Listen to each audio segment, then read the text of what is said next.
தென்னாடுடைய சிவனே போற்றி, எந்நாட்டவர்க்கும் இறைவா போற்றி.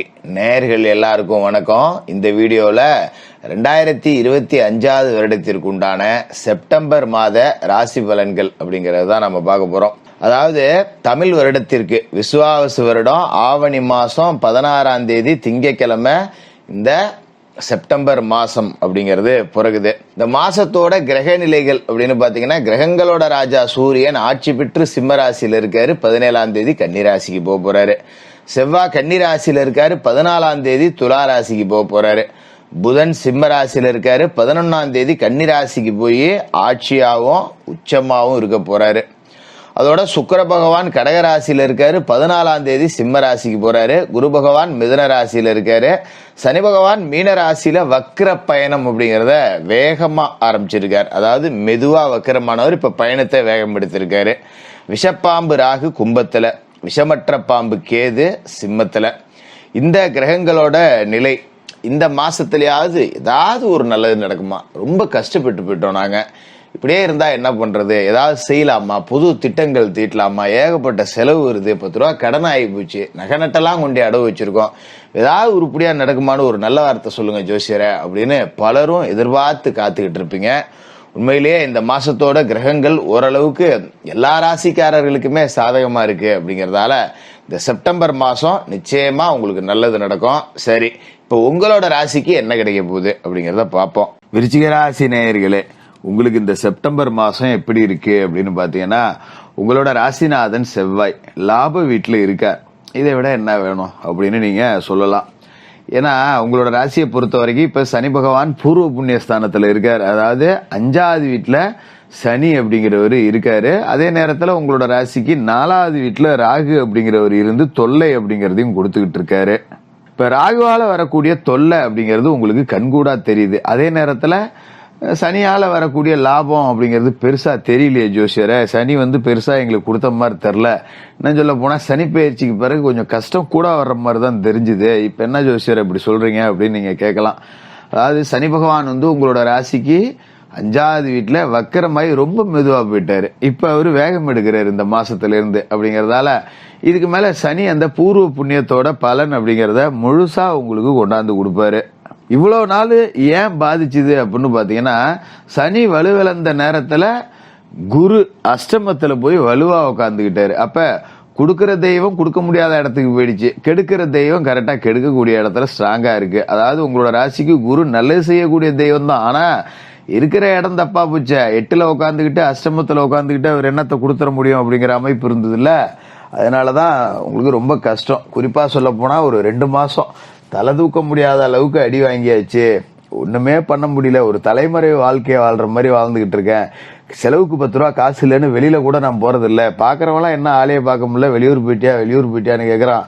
ஆனா உண்மை அது கிடையாது. பையில 10 ரூபா இல்லாம என்னத்தை வெளியே போறது அப்படின்னு வீட்லயே முடங்கி கிடக்க அப்படிங்கிற நிலைமையில தான் விருச்சிக ராசிக்காரர்கள் இருப்பீங்க. ஏன்னா பணப்புழக்கம் அப்படிங்கறதே இல்ல. வெளியே போனா 100 ரூபா செலவாகும், வண்டிக்கு பெட்ரோல் போடணும், என்னத்த போயிட்டு இப்ப அப்படியே கழட்ட போறோம், சமப்படுத்திருப்போம் அப்படிங்கிற நிலைமைக்கு போயிருந்திருக்கோம். ஆனா இந்த மாசத்தை பொறுத்த வரைக்கும் உங்களுக்கு மாற்றம் அப்படிங்கிறது ரொம்ப அற்புதமா தொடங்குது. உங்களோட ராசிநாதன் செவ்வாய் லாப வீட்டுல இருக்கார், சனி வேகம் எடுக்கிறார். அப்படிங்கிற ரெண்டும் சேர்ந்து உங்களுக்கு அற்புதமான யோக பலன் அப்படிங்கறத கொடுக்குது. வருமானம் வந்தா இது வரைக்கும் பாத்தீங்கன்னா செலவு அப்படிங்கிறது 2 மடங்கு ஆயிட்டு இருந்தது. உழைப்புக்கு தகுந்த அங்கீகாரம் அப்படிங்கிறது கிடைக்கல. வேலையை விட்டுட்டு பேசாம போயிடலாமா, வேற வேலை பார்க்கலாமான்னு இருக்கிற வேலையை கூட விட்டுட்டு போற அமைப்பு அப்படிங்கிறதுக்கு நீங்க ஒடியாந்துட்டீங்க. அந்த நிலை அப்படிங்கிறது இதுக்கு மேல மாறப்போகுது. இந்த மாசம் 14ஆம் தேதி துலா ராசிக்கு உங்களோட ராசிநாதன் செவ்வாய் வரப்போறாரு. அதாவது 12க்கு விரயத்துல உட்கார்றாரு. என்ன ஜோசியரை மாற போகுதுன்னு நினைக்கிறீங்க அப்படின்னு நீங்க கேட்கலாம். ஆனா 6ஆம் இடத்திற்கு அதிபதி 12ஆம் இடத்துக்கு வரார் அப்படின்னா அது விபரீத ராஜயோகம் அப்படின்னு சொல்லக்கூடியது. அதாவது திட்டமிடாமல் செய்யக்கூடிய காரியங்கள்ல வெற்றி கிடைக்கிறது. கடும் உழைப்பு, உடல் உழைப்பு, தினம் வேலைக்கு போய் 500 1000 சம்பாதிக்கிறோம் அந்த மாதிரி அமைப்பு இல்ல. ஒரு விஷயத்தை எடுத்து நீங்க செஞ்சீங்க, இந்த கை மாத்தி விடுறது, ஒரு வண்டி வாங்கி விற்கிறது, இந்த மாதிரியான முயற்சிகள், சின்ன சின்ன முயற்சிகளை செய்றீங்க பாத்தீங்களா, அது எல்லாம் உங்களுக்கு ஒரு பெரிய பூஸ்டப்பா மாறும். திடீர்னு பாத்தீங்கன்னா ஒரே நாள்ல 50,000 1 லட்சம் சம்பாதிக்கக்கூடிய அமைப்பு அப்படிங்கிறது தான் இந்த விபரீத ராஜயோகம் அப்படிங்கிறது.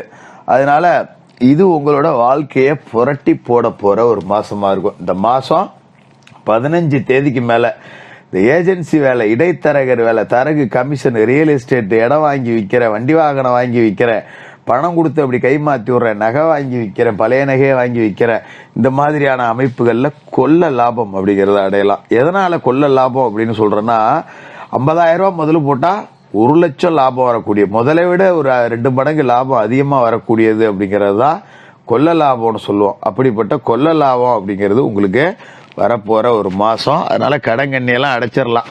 என்ன ஒண்ணு, 5ஆம் இடத்துல இருக்கிற சனியை நீங்க குளிர்விக்கணும். எப்படி ஜோசியரை குளிர்விக்கிறது அப்படின்னு கேட்கலாம். அதாவது குலதெய்வ பிரார்த்தனை அப்படிங்கிறது அவசியம் வேணும். குலதெய்வம் கோயிலுக்கு மாசம் தொடங்கின உடனே ஒரு நாள் போயிட்டு நல்லா வணங்கிட்டு வாங்க குலதெய்வத்தை. குறை விளக்கு போடணும். அது என்ன குறை விளக்கு அப்படின்னு கேட்கலாம். உங்களோட மனக்குறைய குலதெய்வத்திட்ட சொல்லும் போது ஒரு விளக்கு நிறைய எண்ணெயை ஊத்தி நீங்க தீபம் ஏற்றக்கூடாது. கொஞ்சோண்டு தான் எண்ணெய் ஊற்றணும். குறையா இருக்கணும். உங்களோட மனக்குறைய பூரா அதுல காட்டணும்.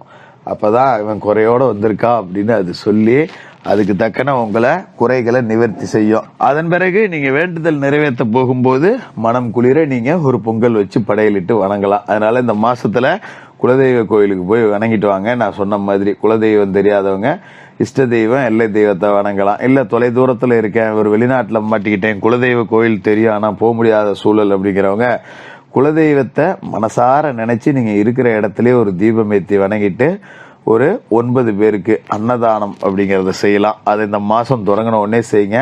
நல்ல மாற்றம் அப்படிங்கிறது வரும். அது மாதிரி மாச தொடக்கத்துல கடகராசியில சுக்கிரன் இருக்காரு.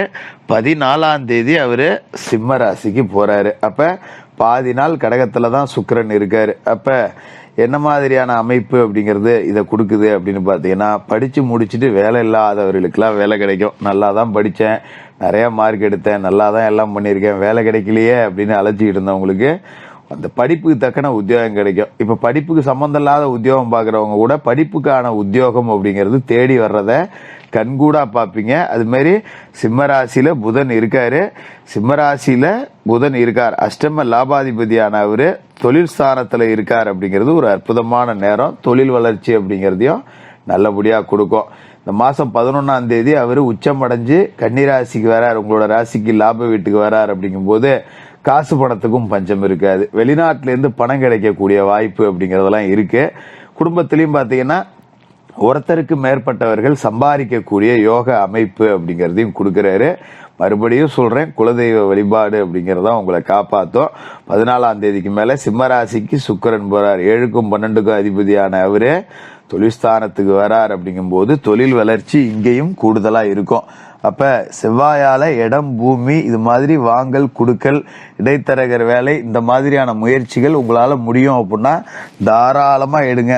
இல்ல ஒரு 10 ரூபா முதல்ல போட்டு செய்யறதுனால செய்யலாம், தப்பு இல்லை. இந்த மாசத்துல ஒரு 50,000 ரூபாய்க்கு ஒரு வண்டி வாங்கினேன், ஒரு 70,000 ரூபாய்க்கு மாத்தி விட்டேன், இந்த மாதிரியான அமைப்பு இதெல்லாம் உங்களுக்கு நல்ல லாபத்தை கொடுக்கும். அப்படிங்கறதால இதை சரியா பயன்படுத்திங்க.